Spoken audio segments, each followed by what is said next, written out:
Welcome to Greyhound TV Quarantine Edition. I'm John Williams, joined today by Coach Johnnie Foreman, who announced last week that after 35 years, he will be stepping down from his coaching position on the Gilman Track and Field program. Coach, thank you for joining us today. Oh, it's my pleasure. Thank you.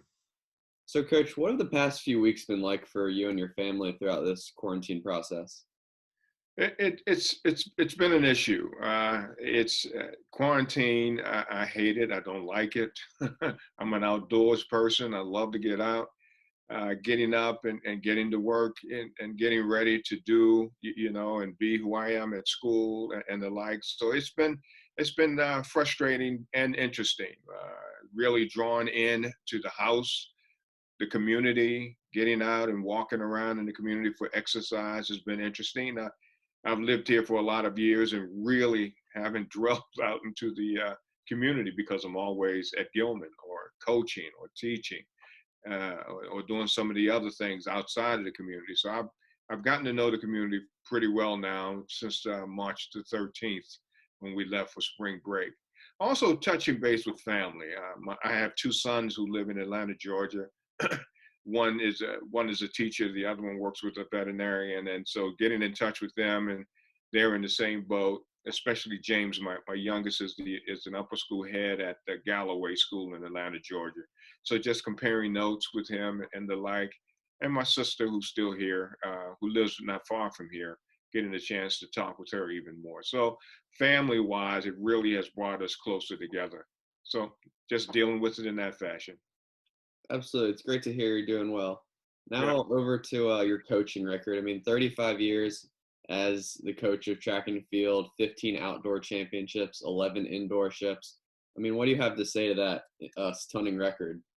Well, I never did it. Went into it for the records. If we won, fantastic. If we didn't win, what can we do better? The whole objective. I know what track and field did for me when I was a high schooler, because I came up as a football player and fell into track and field. Be honest with you, I was in my freshman year. I was going out for baseball, and there were two guys that were my mentors and said, "No, put that glove down. You're going with us. We're going to teach you how to shot put and throw the discus." And that started me into track and field, and I just fell in love with it. And what it did for me, as a 6'2", 235, 40-pound lineman, I was able to run. It taught me how to run, and that helped me as a football player moving on through college. That it allowed me to get a lot faster, quicker, and I was stronger on the football field. So track became a passion after a while, and so it wasn't so much winning championships. How can we do this and that? It was just teaching kids how to get quicker, stronger, and faster, and it led me to excel in track. And I think what I really enjoyed about it, even when I was teaching and coaching in public school, was the relationships I built with the kids, and the various different types of kids that would gravitate to the program. And the example is this: I'm a musician. I'm an old hack trombone player, I'm always talking about music. I love the drama. I love the whole parts about arts. And it's interesting, if you were to look at Gilman's track program and even go back to when I was in public school, we have a rainbow coalition of diversity of students who gravitate to our program. And it's interesting because if you take a look at our staff with Robbie Ford, who's a music person, we have English teachers, we have two science teachers, and a lot of us are still involved in music. Alex DeWeese, who I coached, who also coaches our mid-distance quarter milers, was a traveling man when he was there. So, and they're the kind of kids that kind of gravitate to our program, as well as the old staunch football players. We get them as well because we're making them quicker, faster, stronger. So, and the record just started to come. The wins just started to happen because of the passion that we developed and relationships that were created. What do you think you're most proud of looking back over your 35 years coaching the program? Taking the program further than maybe some people thought we could go. When I came into Gilman, we were the B conference team, and we did fairly well. Jack Thompson, who preceded me, uh, had the program doing extremely well in the B conference. And when I was given the position, the first thing I said to the athletic director, Sherman Bristow, we want to go to A conference. And he said, "Are you sure?" I said, "Yeah, sure. We want to go to A conference. We're pretty good in the B conference. But when we go to the championships and we see teams from the A conference who are doing very well, we might be able to get into the finals with a kid here, a kid there. But if we're that good in the B conference, let's go up with the big guys and see how we can manage." And we took our lumps. We got pushed around a little bit, but it taught our guys, hey, look, you can be better too, but this is what we have to do to get there. And it took us gradually to start that movement. And I believe by the time we were able, that the shift went from the MSA to the MIAA, we became a stalwart program. At the latter part of the MSA, we were starting to grow. We had some success. And then when the MIAA took off, we really started to get a lot better and drawing more kids to the program. And the work ethic became extremely better too. And I think what else helped us when we designed and were able to place in the indoor program so the kids could go from cross country to indoor, then outdoor, we became extremely much better at that point. You're mentioning the MSA a while back. How has the league sort of changed from that? Has it been a drastic change, or how have you managed? From my diversity side of what I do at Gilman, that's the drawback that I feel we've lost as an institution, as an athletic league, and that goes across the board from every sport that we have in the MIAA. When we were in the MSA, the multiculturalism, the diversity that organization allowed us to be a part of, where we could compete with the public schools on an ongoing basis. And it allowed us to see the various ethnicities, the different ethnic groups, that we all came together for a common cause, and it was an athletic contest. And I think that's what we've lost when we became the MIAA, because we don't get that chance to participate with the public schools. More importantly, the city schools. We do get a chance with some of the relay meets that we attend on Saturdays.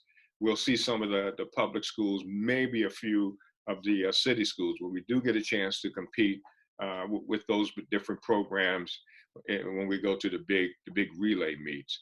So I think that loss, it has really hurt us a little bit. However, the MIAA conference has gotten so much better competition-wise. The competitiveness, the outpour as far as the athleticism and track and field has really grown and blossomed because of how we've been able to build the MIAA league as far as track and field is concerned. So the competition is much better in that regard. Is there a memory that has stood out to you throughout your time in the program? There's so many. You know, at some points not having a good distance runner, and not being very good in the sprints or in the field events. And I think what has happened is to watch how the program has evolved over the years. In every event, we've been able to teach, to coach, and to exemplify greatness, athleticism across the board, from mid-distance to distance, to sprints, the hurdles, the jumps, the vertical jumps, the long and the triple, the pole vault. Our school still holds the pole vault record with Khalil Ukhtar, who went 15 feet, and no one has hit that yet. So it's fun to see our guys do those particular events and watch our shot putters and our discus throwers become very good in those particular events. So the memory is just seeing these kids do what they have done and to be taught and watch it come to fruition. But for an example, here's a kid, Josh Green, who's jumping 46 feet in the triple jump. It's amazing, and seeing Jordan Foster going over 6 feet and something in the high jump to watch, and starting calling names, I'm going to miss someone. But just seeing Gus, who in the hurdles, here's a kid that in the 300 and 110 hurdles, and the sad piece of that is I know what we could have done this spring because of the type of team we had developed, that we were good across the board, and just watching those kids perform and having the opportunities to do that.